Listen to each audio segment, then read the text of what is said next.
بسم اللہ الرحمن الرحیم، سیرت رسول خدا صلی اللہ علیہ وآلہ وسلم۔ ٹاپک ہے رسول خدا کی معراج۔ معراج کی جو آیتوں میں سے آیت آئی ہیں وہ سورہ بنی اسرائیل کے آیت نمبر 1 اور سورہ نجم کا پورا سورہ جو 27ویں پارے میں ہے۔ معراج سے متعلق امام جعفر صادق علیہ السلام فرماتے ہیں، جو شخص ان 4 چیزوں یعنی معراج، قبر میں سوال، منکر اور نکیر، بہشت اور دوزخ کے وجود اور شفاعت سے انکار کرے وہ ہمارے شو میں نہیں ہے۔ امام رضا علیہ السلام فرماتے ہیں، جو شخص معراج پر ایمان نہ لائے اس نے رسول خدا کی تکذیب کی۔ دوسری حدیث جو ملتی ہے، فرمایا کہ سچا مومن اور ہمارا شیعہ وہ ہے جو پیغمبر کی معراج، شفاعت، حوض کوثر، سوال قبر، بہشت، دوزخ، صراط اور میزان، حساب اور روز جزا، مبعوث ہونے پر ایمان لائے۔ خداوند عالم نے رسول خدا صلی اللہ علیہ وسلم کو 120 مرتبہ آسمان پر لے کر گیا اور ہر مرتبہ ولایت اور امامت امیر المومنین اور تمام ائمہ اطہار کے بارے میں تمام فرائض سے زیادہ تاکید فرمائی۔ خداوند حکیم اور خبیر نے سرور کائنات صلی اللہ علیہ وسلم کو ایک شب میں مکہ معظمہ سے مسجد اقصی کی جانب اور وہاں سے سدرۃ المنتہی اور عرش اعلیٰ تک سیر کرائی، سماوات کے عجائبات دکھائے اور پوشیدہ اسرار اور بے انتہا معارف رسول خدا پر القاء کیے۔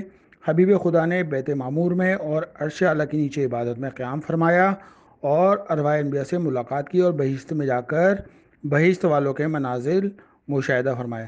رسول خدا کا عروج جسم کے ساتھ ہوا تھا، بے جسم روح کے ساتھ نہیں ہوا تھا، بیداری میں ہوا تھا، خواب کی حالت میں نہیں ہوا تھا۔ معراج ہجرت سے پہلے واقع ہوئی اور ہجرت کے بعد کا بھی احتمال ہے۔ 17 یا 21 ماہ رمضان شب ہجرت سے 6 مہینے پہلے واقع ہوئی، بعثت کے بعد ماہ ربیع اول میں واقع ہوئی جو اس کے ساتھ روایت ملتی ہے، پھر ہجرت کے 2 سال بعد، اور بعضوں کو قول ہے کہ ماہ رجب کی 27ویں تاریخ کو جو ہے واقع ہوئی۔ مولا کائنات کی ہمشیرہ ام ہانی کے مکان سے ہوئی، اور بعض کہتے ہیں شیب ابی طالب سے جو ہے وہ معراج ہوئی، اور بعض کہتے ہیں مسجد الحرام سے ہے، اور اس میں بھی اختلاف ہے کہ معراج صرف ایک مرتبہ ہوئی یا کئی مرتبہ ہوئی۔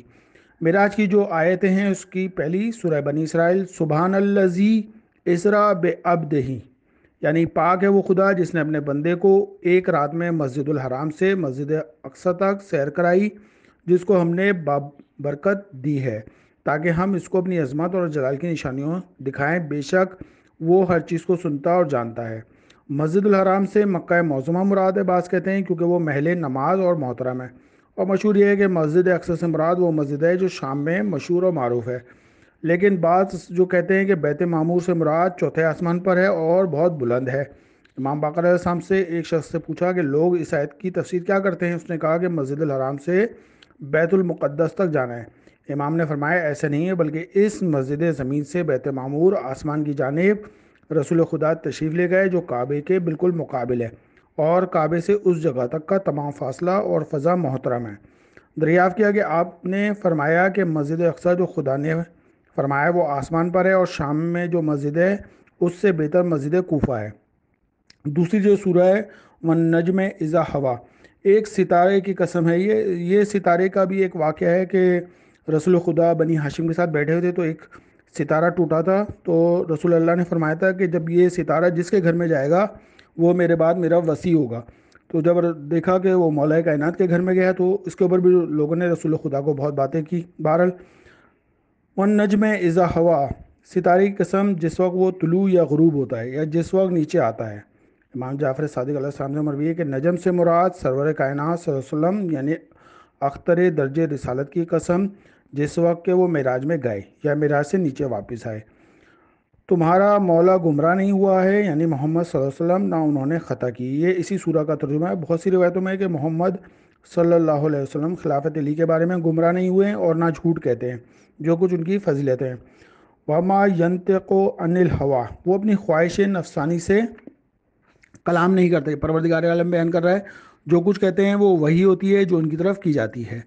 ان کو اس فرشتے نے بتایا کہ جو نہایت قوی یعنی کہ جبرائیل ہے، وہ صاحب قوت اور صاحب عقل اور متانت ہیں۔ پھر وہ رسول خدا کے نزدیک ہوا، ثم دنا فدلہ، پھر وہ رسول خدا کے نزدیک ہوا اور ان سے منتصل ہو گیا تاکہ ان سے راز الہی بیان کرے۔ تو جبرائیل اور محمد صلی اللہ علیہ وسلم میں 2 کمان کا بلکہ اس سے بھی کم فاصلہ رہ گیا۔ بعض کا قول ہے کہ محمد صلی اللہ علیہ وسلم جناب مقدس اہدیت کے قریب ظاہر وہ عرش پر اور اس مقام تک پہنچے جس سے بلند مقام عالم امکان میں نہیں ہو سکتا۔ اس وقت خداوند کریم اور رحیم نے اپنی رحمت اور رفعت کے ساتھ ان کو اپنی خاص عنایتوں اور بخششوں سے قریب تر کر دیا۔ رسول خدا اس مقام تک پہنچے جہاں سے وحی الہی صادر ہوتی ہے۔ تو خدا نے اپنے بندے کی طرف وحی فرمائی، فَأَوْحَىٰ إِلَىٰ عَبْدِهِ مَا أَوْحَىٰ، یعنی کہ تو خدا نے اپنے بندے کی طرف وحی فرمائی، جو کچھ فرمائی۔ خدا نے مولا کائنات کی امامت اور آپ کی رفعت، شان و عظمت کے بارے میں وحی کی جو کچھ بھی کی۔ پھر اے لوگو، کیا محمد صلی اللہ علیہ وسلم نے جو کچھ شب معراج دیکھا تم اس میں شک کرتے ہو؟ یہ قرآن کی آیتوں کا ترجمہ ہے۔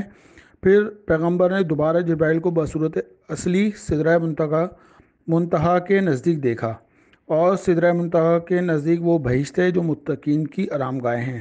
رسول خدا نہایت ادب سے پیش پروردگار عالم کھڑے تھے اور سوائے خالق کائنات کے کسی طرف متوجہ نہ تھے، یعنی کہ جو آواز آتی تھی وہ نہایت توجہ کے ساتھ سنتے تھے اور جو دکھایا جاتا تھا وہی دیکھتے تھے، کوئی شک و شبہ نہ کرتے تھے، کسی بات کو غلط نہ سمجھے اور جو کچھ دیکھا درست دیکھا۔ یہ پروردگار عالم ان کی شان بیان کر رہا ہے جب رسول خدا معراج پر گئے تھے۔ رسول خدا نے اپنے پروردگار کی بزرگ نشانیوں کو دیکھا تاکہ کسی کو گمان نہ ہو کہ خدا کو دیکھا ہے اور لوگ سمجھ لیں کہ خدا دیکھے جانے کے قابل نہیں اور اس کو ان ظاہری آنکھوں سے نہیں دیکھا جا سکتا۔ جیسے رسول خدا خود فرماتے ہیں، میں نے اس رات خدا کو دل کی آنکھوں سے دیکھا۔ بیان کرتے ہیں کہ ان تمام نشانیوں میں سے ایک نشانی یہ تھی کہ رسول خدا نے جبرائیل کو ان کی اصلی حالت میں دیکھا، اور ان کے 600 بازو تھے، وہ اپنے پروں سے تمام آسمان کو گھیرے ہوئے تھے۔ اس واقعے میں جو ہے ایک رات جبرائیل اور میکائیل اور اسرافیل علیہ السلام رسول خدا کے واسطے براق لائے تھے۔ ایک فرشتے نے جو ہے لگام پکڑی تھی، دوسرے نے رسول خدا کی رکاب اقدس، اور تیسرے نے اس کو کپڑا درست کیا۔ یہ انشاءاللہ اگلے واقعے میں آتا ہے۔ اللہم صلی علی محمد و علی محمد۔